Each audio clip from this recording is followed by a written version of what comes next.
Wonderful. Then let's Perfect. Recording is in progress.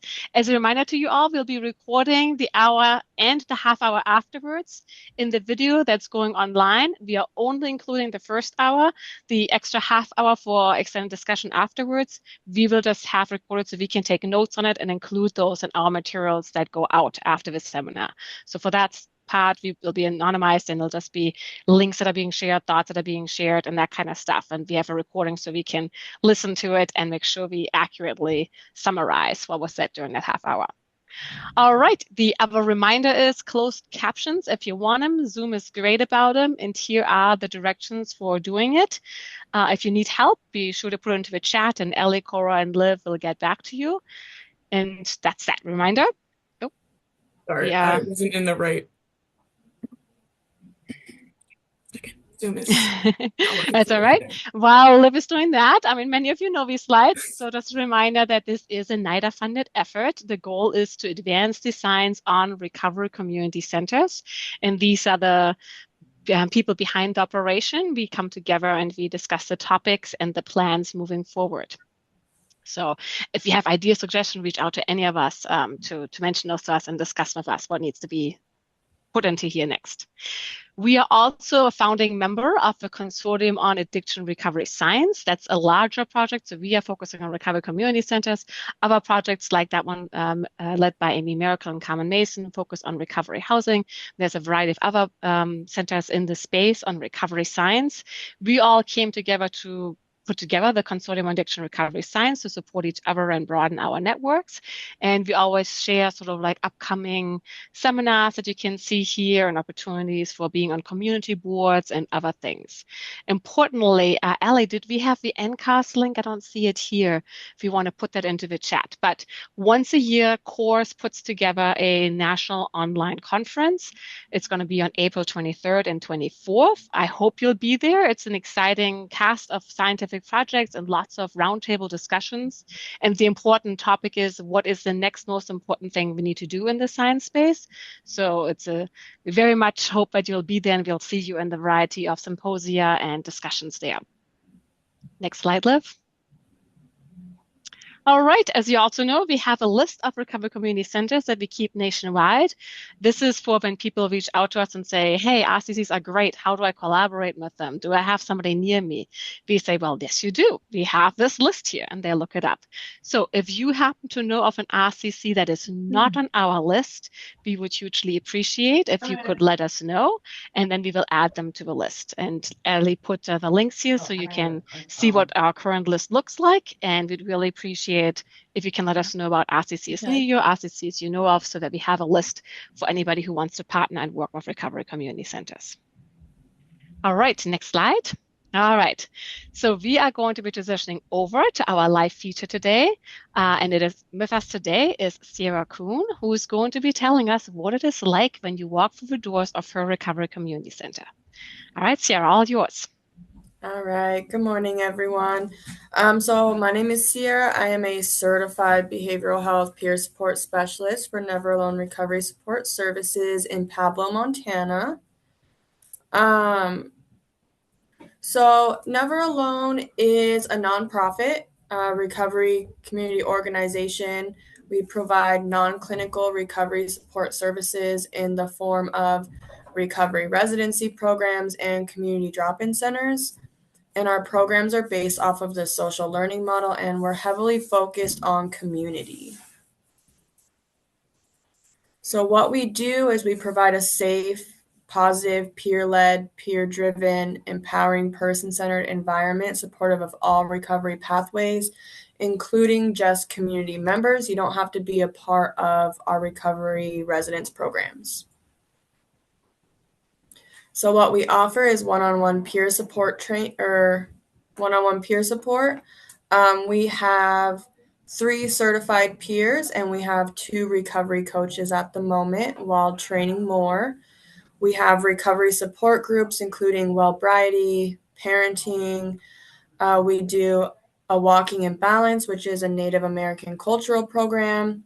We connect to community resources. We have recovery residences in the forms of a 28-unit apartment complex for tribal affiliates. We have a women and children's house, we have a women's house, and then we also have a men's house. We have a drop-in center located here in Pablo, and then we also have a collaborative drop-in center in Ronan. We connect to recovery support, and we hold space for any 12-step meetings, AA, NA, Red Road, sobriety. And if you have any questions, you can just drop it in the chat. Amazing, Cierra. I'm just curious, you mentioned it, of course, that you're open to all pathways. Do you do the all recovery meetings? We do. We have an all recovery meeting, speaker meeting that happens on the last Saturday of every month. And then we also have an all recovery meeting on Tuesdays at noon. Very cool. Exciting. Thank you so much for sharing today with us, because this grounds us in who and what recovery community centers do and what they look and feel like. Thank you.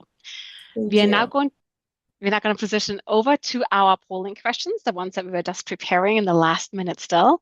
So we're going to be doing the Zoom poll. The first couple of questions are going to be just the regular demographics that you see always. And then the next couple of questions are going to be previewing what we are going to be focusing on today in the presentation we're about to enjoy together. So as always, just click the buttons and then use the little gray thing on the side to scroll yourselves down to the bottom. And when you're done, the submit button should turn from gray to blue. Click it, and then you're done. And we're going to keep doing this until I think 80% or 75 is our cutoff. Then we have done with that. All right, so let me do it myself real quick too.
For those of you who have just joined us, we're currently doing the Zoom poll, and we are waiting till we have about 75 to 85, 80% of us completed, and then we'll share the results.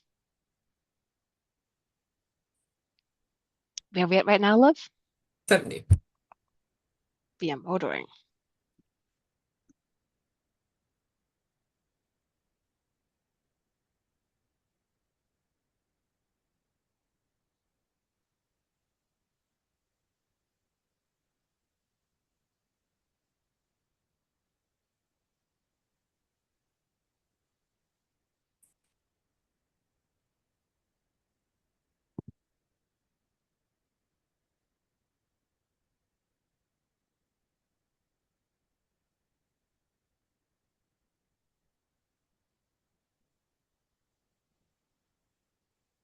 How are we looking now?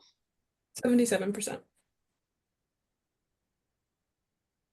you want to go up to the 80 or you want to call it here? Up to you. Our last call for anyone, and then we'll end it. Unless somebody speaks up and says, I just want to do one more. Come on, 80. Exactly. No, we're getting there. Almost, we're at 79%. I'll give it till 3 minutes. Okay, we're at 3 minutes. Sorry if we cut you off. All right, here we go. So for the questions for today, we asked about kids administering Narcan or naloxone, or what do you call it? And we have the ages where people feel that kids could be receiving training for how to do it. And the majority of us actually said 41%. I personally thought that most of us were going to say I've not thought about this before, but clearly you guys are way ahead of me because you have thought about this and have some idea of what you would feel comfortable with. So we'll see what Davida's team is going to be talking about in that regard in a moment.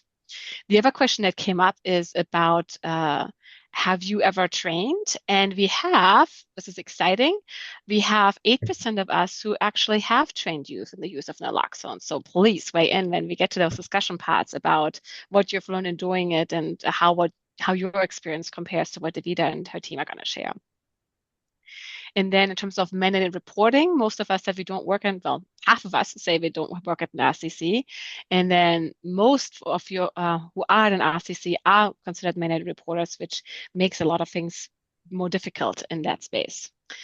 Great. So this is wonderful feedback for our presenters and discussant as we move forward. So let us go to our next slide. As you know, our format is that the pilot study team is going to present the research first. And after that, we have a discussant who is in the field related to this research area to kind of chime in to add their thoughts about the greater context within which this research study took place. And that's all to just give you guys some time to jump in with your discussion points. So we'll have a presentation, a few discussion remarks, and then for you all to jump in and for all of us to discuss together. We will do that within the hour that we have, and as well, of course, to extend the discussion in the half hour afterwards. With us today is we have Davida Schiff and Julie Langlois, and I will be turning it over to them in a minute. If you can just go to the next slide, so you know our discussant is going to be Pamela Matson. So that's who we're going to hear from next, and I'm now turning it over to Davida. Thank you so much. It's so nice to see so many friends and colleagues and mentors here today. I am going to share. Just let me know that that looks okay. Looks good? Yep, I can see you now. Okay, beautiful. I hope over the course of the next 25 minutes or so, we can share some core values that really speak to the work that we do, describe a little bit of background and significance and why I think that this topic is really relevant, particularly when thinking about recovery community centers and the work that you all do. Describe our pilot study aims and methods, and then discuss some preliminary findings. We're still a work in progress as we continue ongoing analysis, and so really want to use this time and are excited to dive in for a deep discussion and get your feedback on some of our preliminary findings. I started many of my talks over the last 2 years with these core values, and I think particularly as we are a group of mixed clinicians and researchers and practitioners and individuals with lived expertise, it's even more so to center this work and thinking about when we care for parents who use drugs, whether it's in the healthcare setting or in a community setting, they should be treated with dignity and respect when they seek care for themselves and their children. And that parenting is hard for all of us, and that non-punitive approaches that allow the parent, infant, and dyad to thrive should always be promoted, and that child safety is everyone's responsibility. So it's really not left to the guise of our child protection system. It is for all of us who interact with people who are parents and are thinking about how we keep children safe and try to strive for child well-being. It's really all of us as a community to make sure that children are as safe as possible. Here's our study team and an acknowledgement of really just a great group of people who've helped us make this pilot study possible. Julie Langlois, who you'll hear from more in the discussion, has really been the major champion in getting us from an idea and an IRB to actually interviews and a completed product. And Shreya Parekh, who's with us as well, has been her co-coder.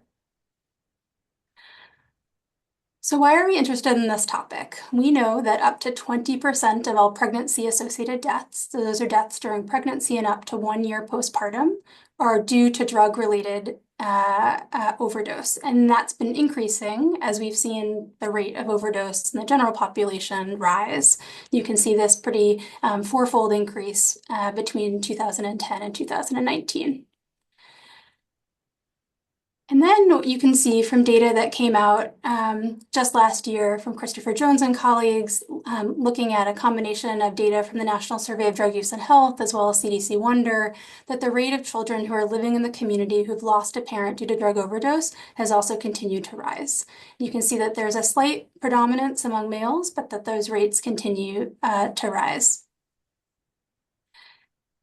And that the opioid epidemic of overdose has not spared young children. And from 2013 to 2021, we've seen a rise in pediatric fatalities attributed to opioids, mostly related to fentanyl. And overall, for all kids under the age of 18, that's increased more than 30-fold, but we're seeing a 6-fold increase in fatalities among children less than 5.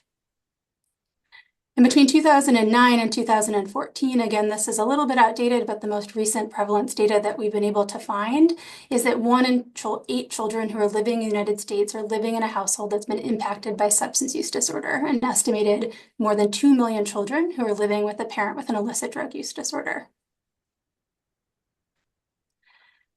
And right now, we actually know very little about how naloxone is used in the home, particularly among bystanders. So this is data that was published using data from the NEMSIS data set by Jamie Lim and colleagues that looked at youth opioid overdoses. And of course, the majority of these are among teens, preteens, and young adults. But I'm really interested in this age of young children, particularly between the ages of 0 to 5, where we're wondering about the risk of unintentional ingestions. And you can see here more than 2,000 cases of unintentional opioid ingestions that required an EMS service call between 2018 and 2022. And hard-hit communities are already doing this. So this is an article that came out in the New York Times and the popular press in 2020, where they investigated work that was being done in a rural community in Tennessee called Carter County, where they were teaching middle school children how to use naloxone to prevent an overdose from being fatal.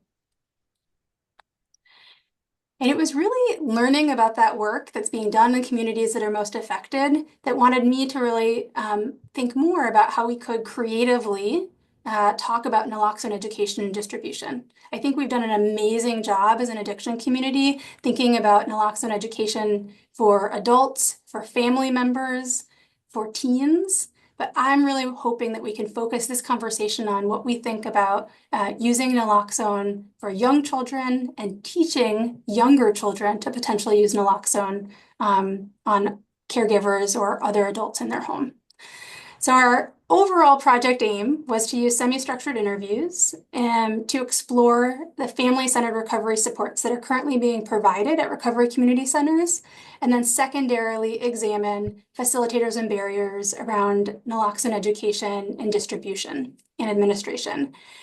Because I'm really curious about this potentially more controversial or provocative second topic, I'm going to focus the rest of our presentation really focusing on naloxone and hope that in time when we are able to present the wide array of family-centered services that are being provided at the recovery community centers that you all work in, we can come back and present some of that, or that we can share that final material with you.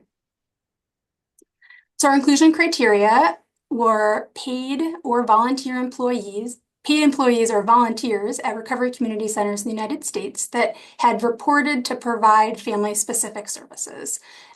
We requested that they be English-speaking and that they be over 18. In order to outreach to the RCCs, we had 3 approaches. The first is that we did targeted outreach to the respondents of Dr. Hopner's 2022 nationwide survey on recovery community centers. So if you had responded yes to their workplace providing childcare services or family support services, we sent you a targeted outreach. We did additional snowball sampling where anybody that we spoke to, we asked if there were recovery community centers nearby that we may not know of that we could outreach to who may be interested in participating. And then we also did outreach at the RCC seminar series last summer. This was the RCC National Survey that I mentioned here. Just wanted to say, so there were 122 responses to that survey.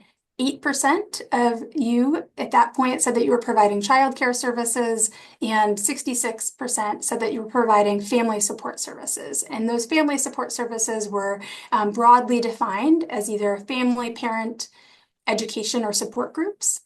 And so we sent those targeted emails to all of you. So many of you responded, and I'll tell you a little bit about the response in a second.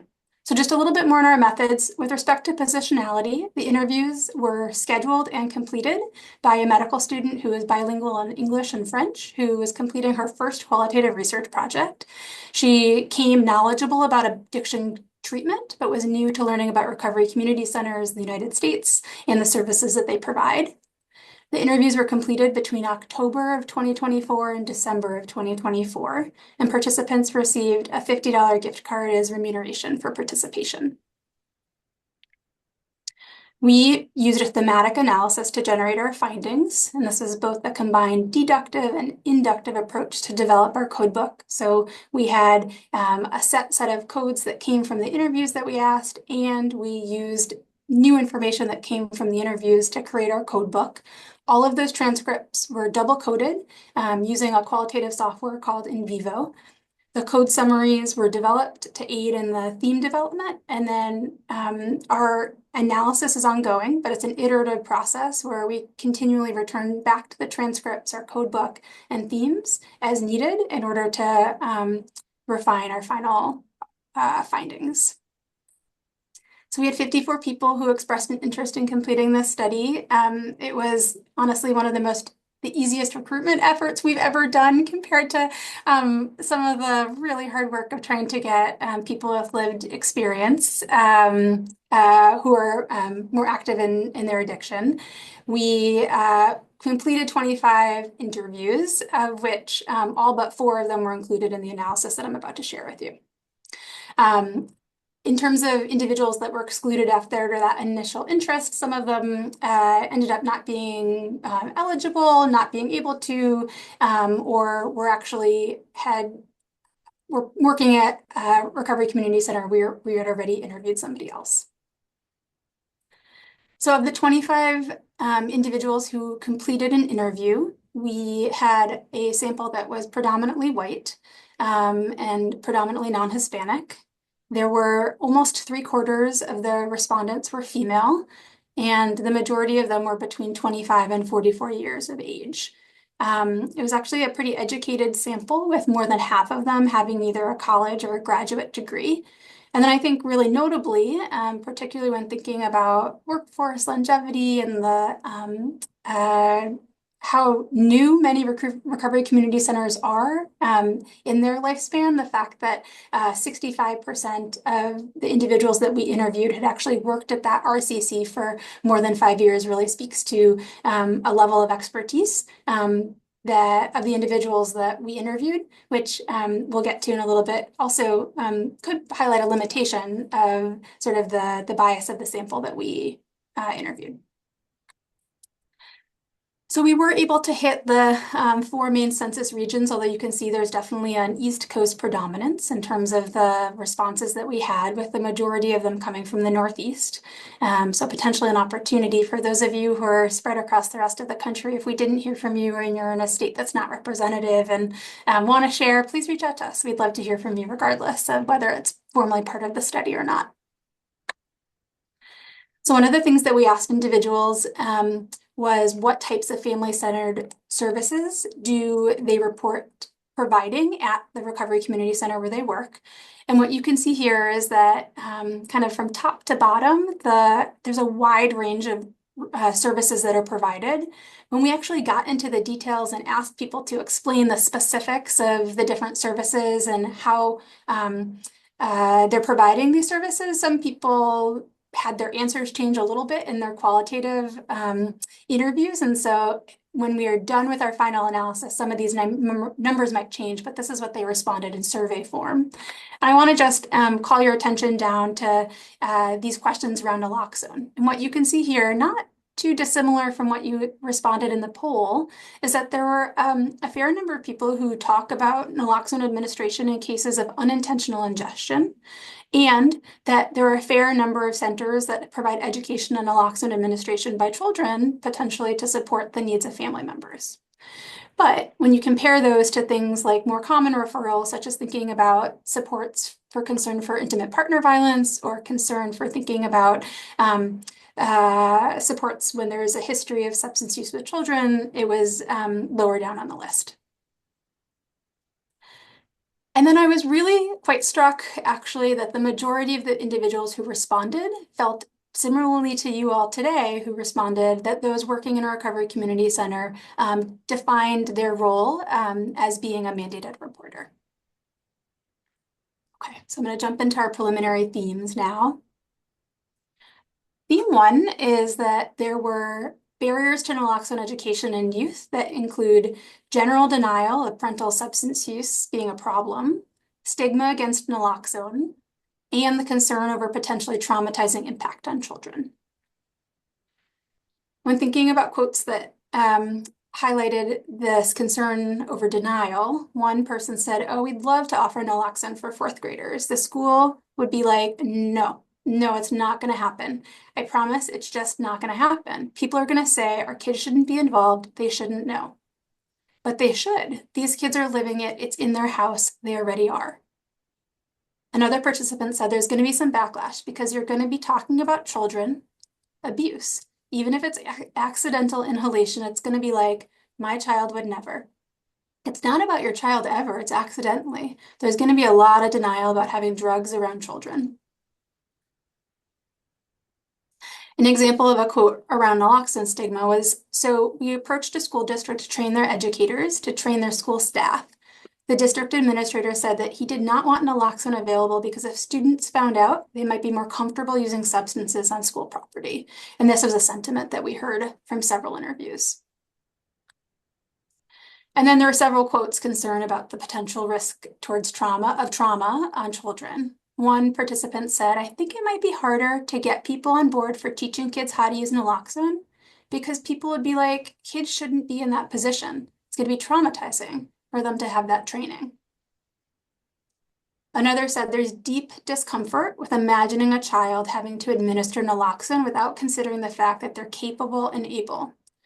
Just parent discomfort, like, I don't want it to traumatize my child, and what if my child administers it, but the person's already passed? What does aftercare look like for the child who may have to administer the substance? And finally, one participant reported, finding a way to make it's hard. I haven't had this thought before, but finding a way to make it age appropriate, depending on the kids, in a way that's not really upsetting for them. Because ultimately, in the moment you're stopping the adult from dying by administering naloxone, So how do we have that conversation with a 6 or 7-year-old? The second theme was that overcoming community resistance to naloxone education and training for youth will take a careful, coordinated, and multi-pronged community response to address the denial, stigma, and concern over the impact on children. One representative quote for this theme was that maybe it's just about at those outreach events and looking to see what's going on in the community, just being in those places so that they can have those meaningful conversations. And sometimes the meaningful conversations can really only happen one-on-one. When it's in a town hall, there's so much rhetoric and just politics involved that the real things don't really come out. Another person shared, "I think it has to be a community-based approach first, because in order to truly have an impact in dismantling stigma that will place a barrier and folks wanting the information, like actually going out to the communities, and whether it be churches, whether it be health fairs, farmers markets, etc., constant exposure to overdose prevention, I feel is what would make it successful. When we're starting to talk more about one-on-one level, because then they'll be like, oh, I saw this here, I saw this there, tell me more about it."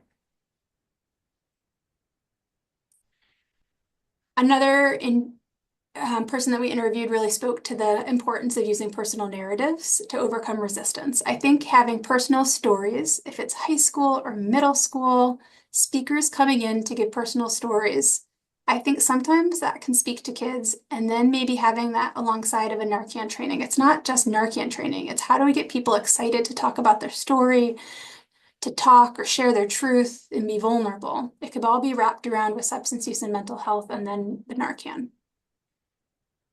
The third theme were all the suggestions that were provided for reducing barriers to trainings, including incentives for families, meeting people where they are, and establishing trusting relationships.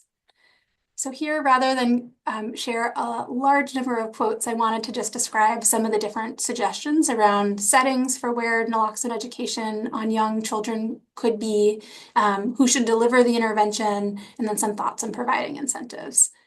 There were a number of different settings that were proposed, making it community-based, as described earlier, to help dismantle the stigma, thinking about grassroots tabling at community events and health fairs, tying it to an event that's already at the school, such as things like keeping kids safe, going to large businesses and offering trainings. Obviously, recovery community centers were suggested, perinatal-focused parenting and recovery programs. And I loved the suggestion where if you're not allowed in the school, just go to the school parking lot. And that's a place where you can meet people where they are, even if you can't get into the actual school building. Jails and correction facilities where parents may be temporarily housed, and churches. And then who should deliver the intervention? There were a lot of thoughts here, really peers with lived expertise, as well as potentially a community physician or someone who's in a small town that's really seen as well respected and knowledgeable about the topic. That again, the focus should be on sharing real life events for maximum impact, and that providing incentives to make this feel fun and engaging, particularly when thinking about young children. Again, providing childcare, movies, and ice cream. I want to end with just one representative quote here, and really focusing on the necessity of establishing trust. And so this is from a respondent from a community in Vermont who said, "I think that Central Vermont has a higher use of substances in some areas because there's a more serious problem. I think that schools are more open to having that support because it's something that they can't just sweep under the rug if it's continuing to happen." I do think a big piece of it is that, yeah, it's a liberal and open-minded community, but we built good relationships with a lot of people in the community. I think we have a pretty good reputation. Okay, before I end and get your thoughts, I wanted to actually take a moment to pause and reflect on one participant's comment, which we feel really strongly about and really hear you and are reflecting on this, is that valuing community and members with lived expertise is necessary. And in order to value their time, it should be through paid contracts. So one respondent said, "The only thing I would like to add is as you guys continue to develop this program and are asking for subject matter experts, we're trying to do as much as possible to make folks aware that we're practicing economic justice. When the project becomes bigger and more time needs to be invested, we could definitely speak on how Harvard can actually practice economic justice through whether it be stipends or whether it be contractual agreements, et cetera, so that we continue to invest our time in the research as opposed to taking our time away from the community." One place that this came up in a way that was unexpected for us was the intersection of our effort to bring somebody in with an incredible amount of lived expertise as well as personal experience in teaching youth to use naloxone, and their involvement on this list that I hadn't known anything about before I started this project, I admit, that's called the Office of the Inspector General OIG Exclusion List. And what it does is it prohibits individuals and organizations that have had interactions with the legal system related to their substance use in a healthcare setting from participating in federal healthcare programs, which includes taking or being part of a grant that has federal funding to support it. So as a result of this exclusion, we had to unfortunately have a consultant that we were really excited to bring onto this project and support this work, who I think has been like just an incredible advocate in her space, and we weren't able to include her. So some of our next steps is before we get to the discussion today is we actually finished our coding this week. Thank you so much, Julie and Shreya, for all of your amazing work. We're going to analyze the remaining codes, including the parent-specific services that were provided, understanding additionally some of the needs of peer recovery support workers at RCCs to promote their longevity, which is another project that we've been really interested in. I'd love your thoughts. I've been really interested in how to think about either a reflective piece or some other advocacy around the unintended harm from this OIG exclusion list in this case, where we weren't able to elevate the lived expertise in a paid way on this project. And then I'd love to hear from all of you if there's any interest from any recovery community centers in thinking about ongoing intervention and development in this space. So with that, oh, Bettina asked me to promote a different project. So this is a real aside, and I'm just going to share it with you here. It's a very much of an aside. But one of the other areas of work and investigation that I've been doing is thinking about how you support families in moments of crisis and also to prevent the risk of child abuse or neglect. And I'm really interested in this idea of providing spaces that offer respite. So as you can see here at the top, this was very few of you that responded to our survey said at this moment you are providing infant respite services or referral to crisis nurseries. And so I wanted to just share with you a little bit of the work that we've done, which is to provide respite care in the residential treatment setting in Massachusetts at 3 different programs. With a partnership with our Department of Children and Families, several doula or newborn care expert agencies, we provided 439 nights of respite to 29 participants. And I'm just going to share 3 qualitative quotes with you about that work and realize this is a total aside. So blame Bettina for derailing us. But I think that these quotes really speak to what it means when people feel like they're getting support over surveillance, particularly in the early parenting period. So one said, I'm going to tell you, the newborn care expert is someone I'll never forget. Like, I hope to stay with her because she's the first woman I've ever trusted my child with. Another said it felt like I had a sister support in a way, like somebody that really cared for my children, who cared for my well-being too, and making sure that I was successful after she was gone. And finally, because from the time I started to the time I ended, I'm completely different. You know, my mood is better, my schedule with her is better. Okay, with that, I will stop. I'm looking forward to the discussion and thank you guys so much for the opportunity to do this work and to share it with you. Thank you so much, Davida. So many things, so much for, food for thought. I'm going to turn over to Pam for a moment, and then I'm really excited for all of you guys' questions, comments, ideas, thoughts, and so forth. Pam, would you go ahead and introduce yourself to the group and kind of like say the work that you have done in this space and then share your reactions and thoughts? Yes.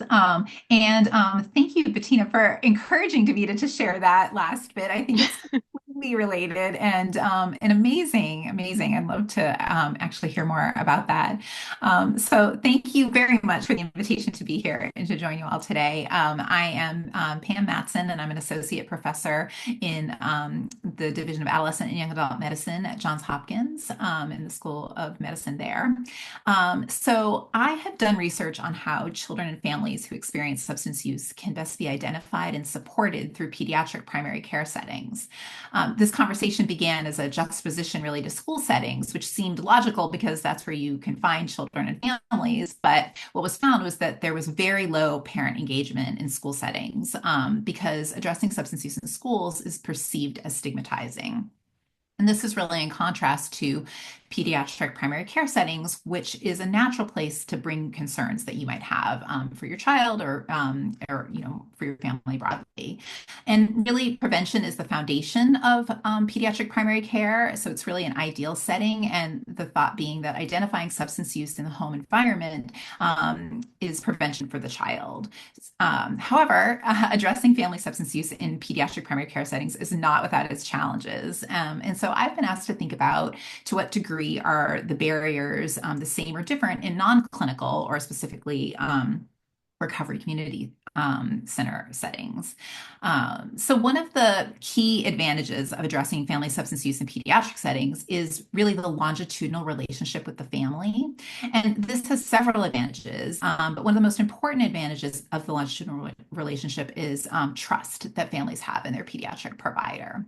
And while pediatric primary care settings are important places to engage families, recovery community centers may actually have advantages over them. And one of those advantages may be with respect to trust. So RCCs may be an ideal place to build trust with families. Pediatricians often cite fear of offending parents by asking about substance use in the home, but this wouldn't be an obstacle to engaging a family at an RCC. The recovery community center staff don't have to worry about starting these conversations in the same way as pediatric providers. And caregivers who engage in recovery centers may have less fear of disclosure than they would to their pediatric provider, and overall less secrecy at recovery community centers, providing a non-clinical space to build the same level of trust. We know that stigma is a huge barrier when it comes to substance use, and then also to engaging families. And so a critical strategy, it's one of my takeaways from this is applying a critical strategy to address stigma is taking a universal approach. So universal approaches are inherently destigmatizing. And so if parents are told explicitly and they believe that what is being asked and communicated to them is done for everyone universally, then they won't feel as judged or targeted and will be more comfortable in engaging around what they need. And there's several topics that really lend well to this universal approach, such as advising on lock boxes or providing lock boxes for safe storage of substances in the home. Like, this is what we do for all of our clients is, do you have a lockbox? If resources allow, can we provide a lockbox? And educating on the safe storage of substances. Similarly, around the having a safe caregiver around when substances are being used, and advising on that. And of course, then also having naloxone in the home. And again, taking this sort of universal approach that this is kind of our protocol that we address all families with these particular issues. So recovery community centers could also have an advantage over primary care when it comes to these tools to support families. So another barrier that pediatric providers encounter is that they often hesitate to screen or address family substance use because they don't know what to do with that information. So they don't know how to help families who do disclose substance use. And this is why, recovery community centers can be ideal here because they have both the skills and the resources to support families in addressing substance use and addressing parenting in the context of substance use. So I guess finally, another finding from Davida and Julie's study was the concern that training children to use naloxone would be potentially traumatizing to children. This is a really, really important concern. And it's important to contextualize it in that there is precedent for training children to intervene in stressful and life-threatening situations. We often train children on the Heimlich if they encounter someone who's choking, CPR, to support a parent who has diabetes and experiencing a low blood sugar event. And of course, very routine now are school shooter drills. And so, I think it's important that we contextualize naloxone as an extension of this type of training. And naloxone education absolutely needs to be done in a developmentally appropriate manner. And we need to engage caregivers on how they want or can approach training their own children if that's what they prefer, or if there's an opportunity for training to happen in a group setting, as many of these other prevention activities take place. But ultimately, we need to be listening about these concerns and being really thoughtful on how to address them because there are really important concerns that could come up around that we want to prevent any additional traumatizing of children.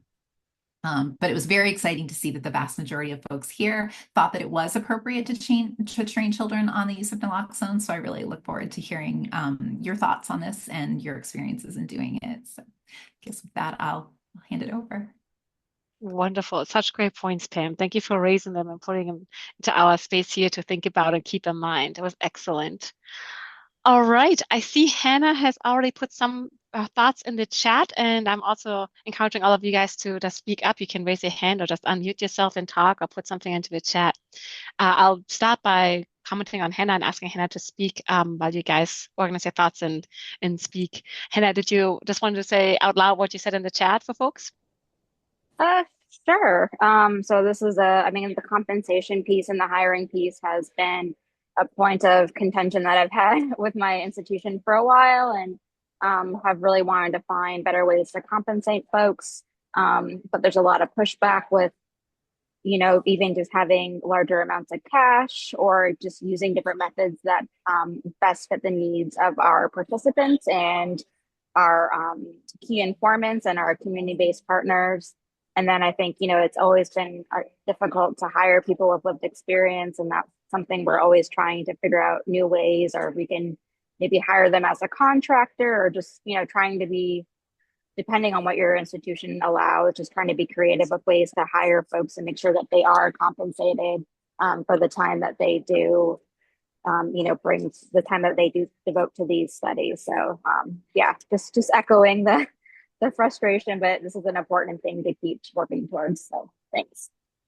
Yeah, it's such an important point about how can we make this possible. And I'll add to this, I think we'll include a slide afterwards, and Ellie will put some stuff in the chat too. We have a study that's NIDA funded, that is community engaged, where we do have contracts in the 3 RCCs in Ohio, the Northern Ohio Recovery Association, Detroit Recovery Project, and the Pillars. So this is how we were able to then hire folks, because there was subcontracts to their organization, so we don't have to do the hiring, it's the organization that does it.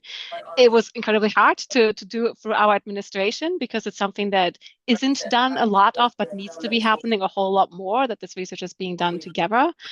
So we are happy to share whatever stories, advice, insights we can give. So if any of you want to do community engaged research and want to know, if you're scientists, what kind of barriers we had and how we overcame it, and if you're an RCC, what you should ask for in these relationships, what you should be budgeted in for, we are super happy to share anything and everything we have on that. So please reach out. We're always happy to have those conversations. All right. And I'm hoping I'm pronouncing your name correctly. Jaja, go ahead. Yeah, I'm just listening, and I'm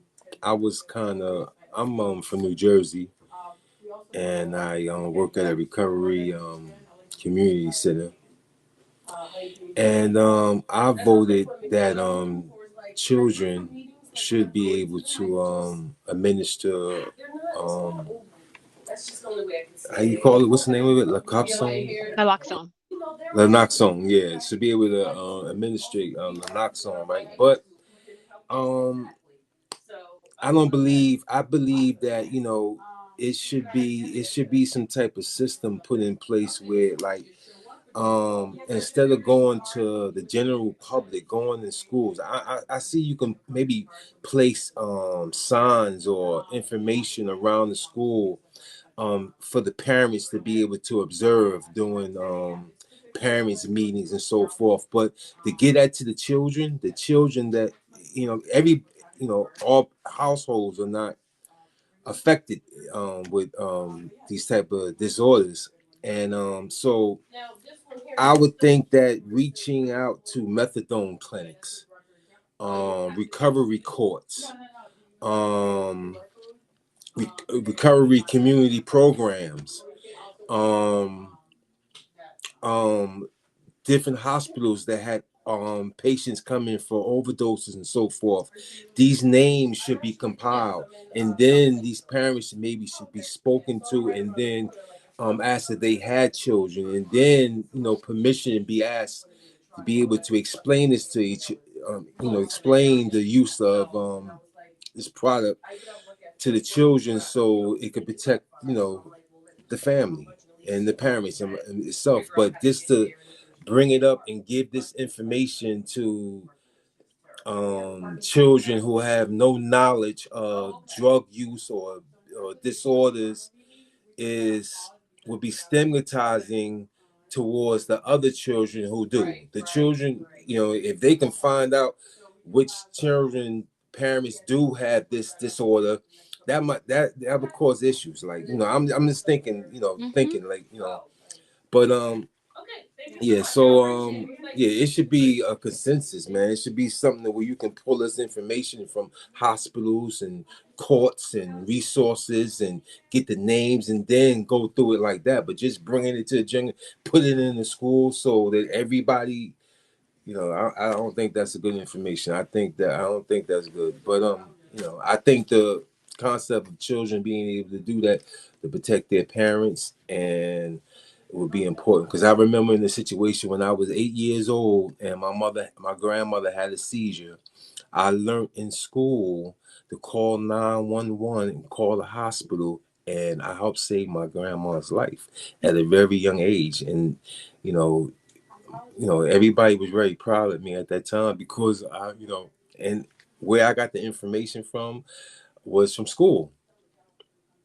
You know what I mean? So, children need to be aware, of certain things, especially for this drug disorder as far as overdosing is concerned. You know what I mean? They can save a life. Yeah. So that's all I want to share. Thank you. No, thank you so much for your comment. I think it encapsulates all of the feelings. It kind of summarized really nicely that came up in the course of the interviews that we had. The real tension behind what Pam was describing of universal versus targeted approach. And I think probably the answer can be both and that given the state of the problem, we really can focus on both. We've seen communities create post-overdose response teams using community members or sometimes law enforcement that goes to the home to provide resources and or treatment after an overdose at a home. What if we thought and we asked, is there a child living in the home after when those overdoses are responded to? Could there then be targeted resources that are provided in that setting? And then I actually think your example of what you were able to do to save your grandmother's life by responding to a seizure because of what you learned in school actually is like beautiful, a story of actually how universal education can have such a profound potential impact too. So thank you so much for sharing that. So true. Yeah, it was, again, for me too, it was just echoing all the conflicting thoughts and feelings that go with it. We want to be so protective, and at the same time, our kids have so much strength and resilience, and they're shaping our future and being aware and knowing not just what happens in their family, but just in general, the challenges that all of us have to navigate. There's that importance too, to just have greater insight into what folks are facing. So thank you so much for sharing that. Cierra, you had your hand up.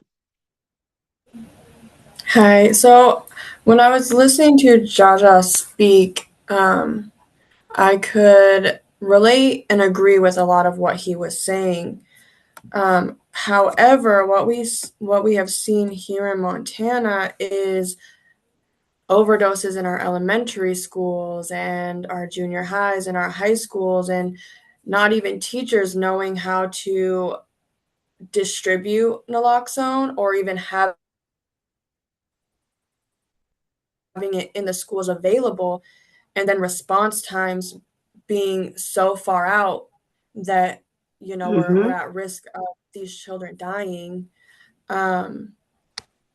So I can see both perspectives. I do feel like it would be important to have naloxone training in schools and have it available, because it's not just their parents overdosing, it's their friends, it's other children in the schools that they might not know. So that was just my thought on that. Yeah, thank you. Thank you for sharing that, Cierra. Stacy, do you have your hand up? Yes, I just wanted to, I guess, comment or just add some thoughts. I'm here in Palm Beach County, and I'm retired law enforcement.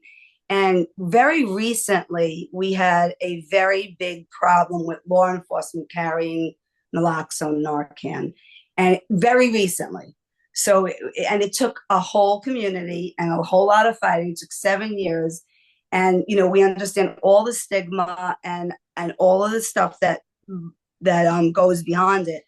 But at the end of the day, saving a life is saving a life. And the more education that we give to everybody and communities. You know, I always found it like very strange that people didn't know what naloxone. I understand naloxone, but not knowing what Narcan was.